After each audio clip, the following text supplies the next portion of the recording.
Pour faire les démonstrations des stratégies de dépannage, j'ai utilisé des extraits de livres pour enfants que vous connaissez sûrement déjà. Donc, on a Monsieur Heureux et Madame Bonheur, des histoires de Roger Hargreaves. Donc, allons-y avec le premier mot. Donc ici, nous sommes dans l'histoire de Monsieur Heureux.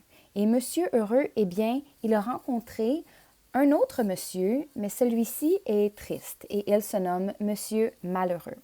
J'ai encerclé le mot « nouveau » ici et c'est le mot « désespéré ». Allons lire l'extrait. « Ça vous plairait d'être aussi heureux que moi? » demanda Monsieur Heureux. « Oh, je donnerais tout au monde pour être heureux. Hélas, je suis si malheureux que je ne pourrai jamais être heureux, » répondit Monsieur Malheureux, désespéré. Monsieur Heureux prit aussitôt une décision. « Suivez-moi, dit-il. »« Où donc? »« Ne discutez pas et venez, » répliqua Monsieur Heureux, et il sortit par la petite porte étroite et rouge. Donc, le mot nouveau ici est « désespéré ». Premièrement, je vais utiliser la stratégie de l'analyse. Donc, lorsque j'utilise les stratégies de dépannage, je dois expliquer ou démontrer à mon enseignant ou mon enseignante toute la réflexion qui s'est faite dans ma tête. La première étape, bien, c'est d'écrire notre mot. Il est écrit ici, désespéré, et ensuite, on doit nommer la stratégie. Donc, je commence avec l'analyse. Et maintenant, je vais expliquer l'analyse que j'ai faite dans ma tête. Eh bien, dans le mot désespérer, je vois le mot espérer, le verbe espérer. Et là, je vais expliquer ce qu'il veut dire dans mes mots. Donc, verbe qui veut dire souhaiter que quelque chose arrive. Je reconnais aussi le préfixe « dé ».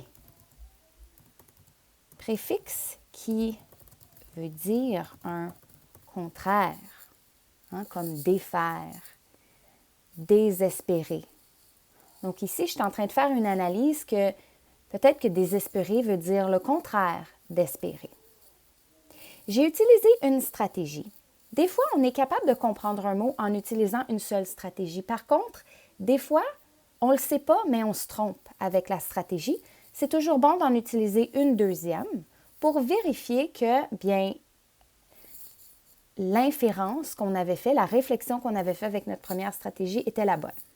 Donc, je vais utiliser une deuxième stratégie. Je vais utiliser la relecture. La relecture, c'est de retourner trouver des indices dans le texte.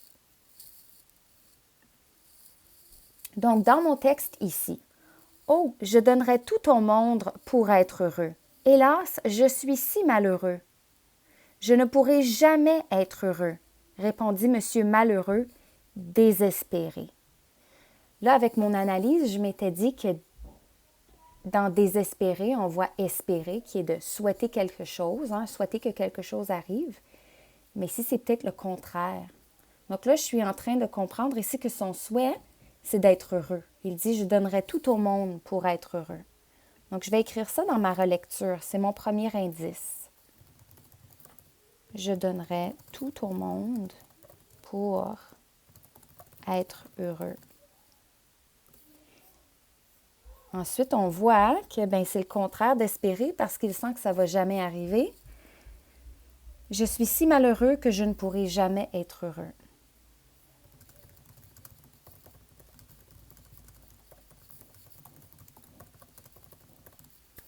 Et voilà, avec la relecture, j'ai trouvé deux indices. Et pour indiquer à mon enseignant ou mon enseignante quels mots dans ces indices-là étaient les plus importants pour m'aider, bien, je donnerais tout au monde. Pour moi, là, ça, c'est ce qui est important ici. Et je ne pourrai jamais être heureux. Donc, une fois qu'on a fait deux stratégies, il est possible que, bien, on se sente prêt à écrire une définition. Une définition qu'on va mettre dans nos propres mots. Si on n'est encore pas certain, on peut utiliser une troisième et même une quatrième stratégie. Mais dans mon cas, je me sens prête à écrire une définition. Donc, à la fin, c'est important d'écrire définition. Ça l'indique à ton enseignant ou ton enseignante que tu vas mettre dans tes mots ta définition finale. Donc ici, désespérer veut dire, selon moi, espérer que quelque chose arrive, mais croire que c'est impossible, que ça n'arrivera jamais. Donc ici, avec le mot désespérer, j'ai fait l'analyse. Avec l'analyse, je suis allée trouver un petit mot dans le grand mot. J'ai nommé le petit mot et je l'ai expliqué. Ensuite, j'ai fait la relecture. Je suis allée trouver des indices dans le texte et je les ai écrits. Ensuite, j'ai formulé ma propre définition du mot.